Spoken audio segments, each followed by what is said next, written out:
cut-up experiments are interesting. My favorite is in a book called The Third Mind, and it goes, "God damn floating whorehouse, death is the navigator." I have no idea what he cut up to produce those memorable lines, but I think he got some of the greatest poetry of the 20th century. He may have cut up a porno novel and a news story, or a porno novel and a poem by Dylan Thomas. Burroughs cut up all sorts of things. Burroughs did a short article in one of his books made up of cut-ups of the most devastating critiques written of his works by critics who didn't like his works. He cut them all up and made a word salad out of them.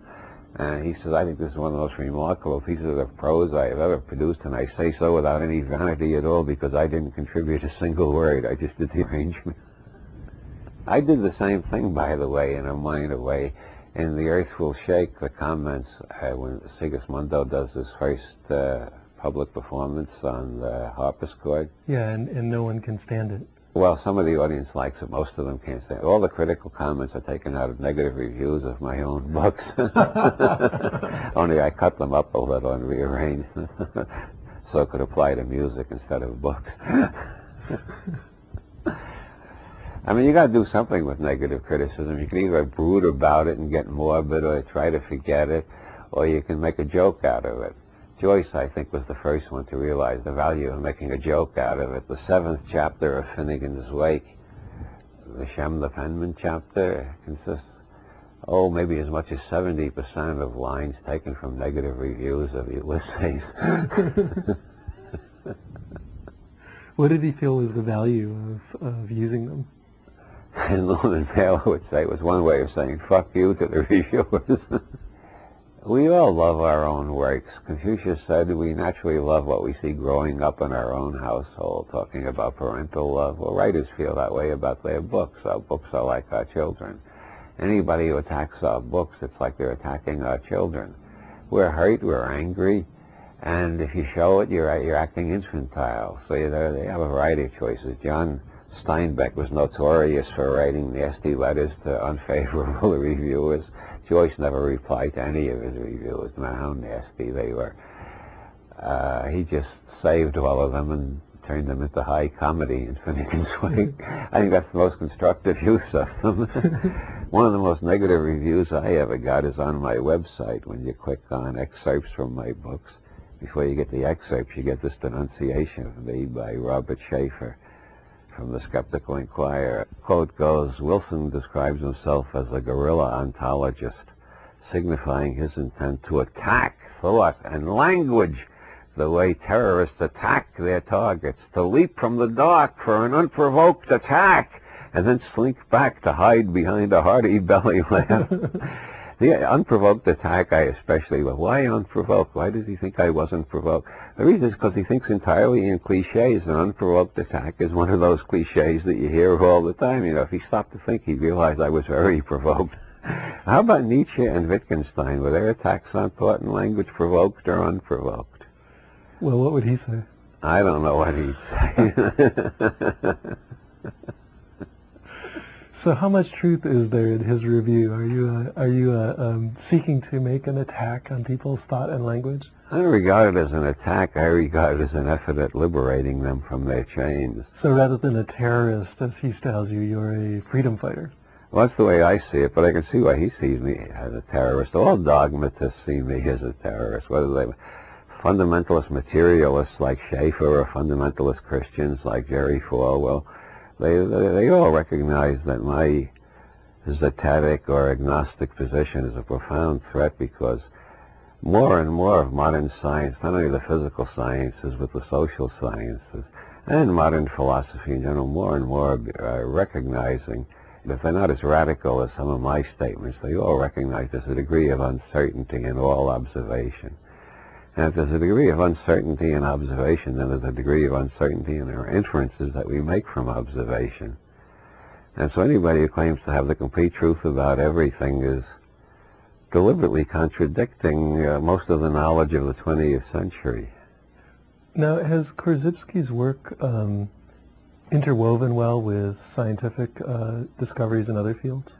Yeah, I feel that. I just reread Science and Sanity about a year ago for the first time in about 30 years. I read it about 10 or 15 times when I was in my 20s. Then I felt I had digested it well enough I didn't have to go on rereading it.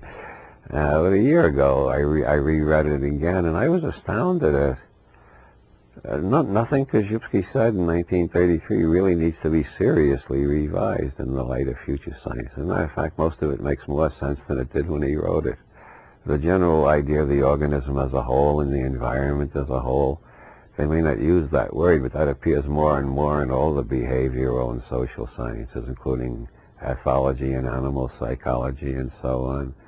And his whole emphasis on space-time rather than space and time, which he took from Einstein, that I think is getting more and more generally recognized, that we've got to think in four-dimensional rather than three-dimensional terms, which, that's what underlies that quote from Bucky Fuller I'm so fond of: universe is none simultaneously apprehended.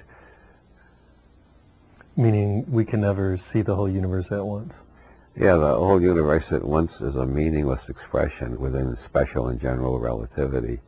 All we can say is this part of the universe within the same inertial system we're in. So maybe the world is starting to become a place more friendly to general semantics.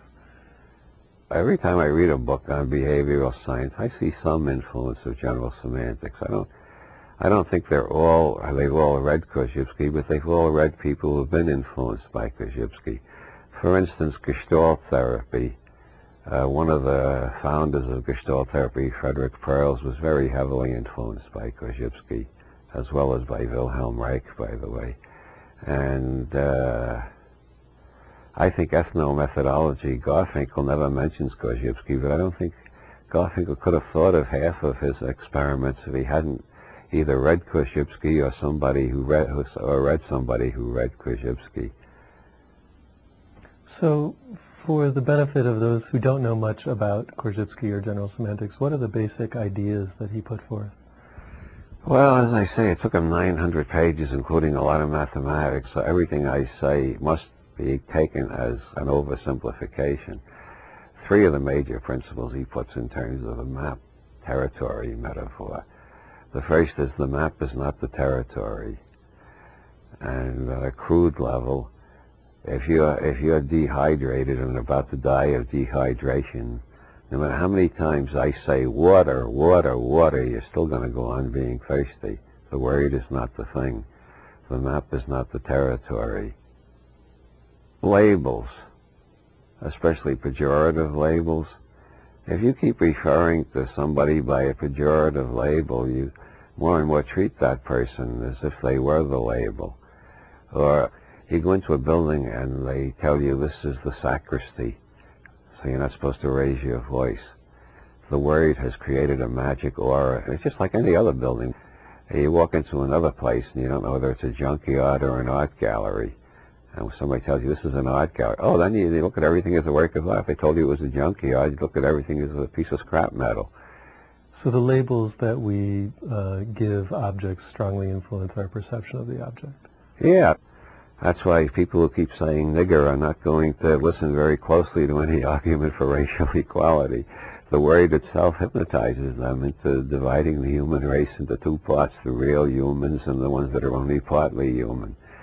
And that's the way they perceive the world, and that word helps perpetuate that type of perception. The same with all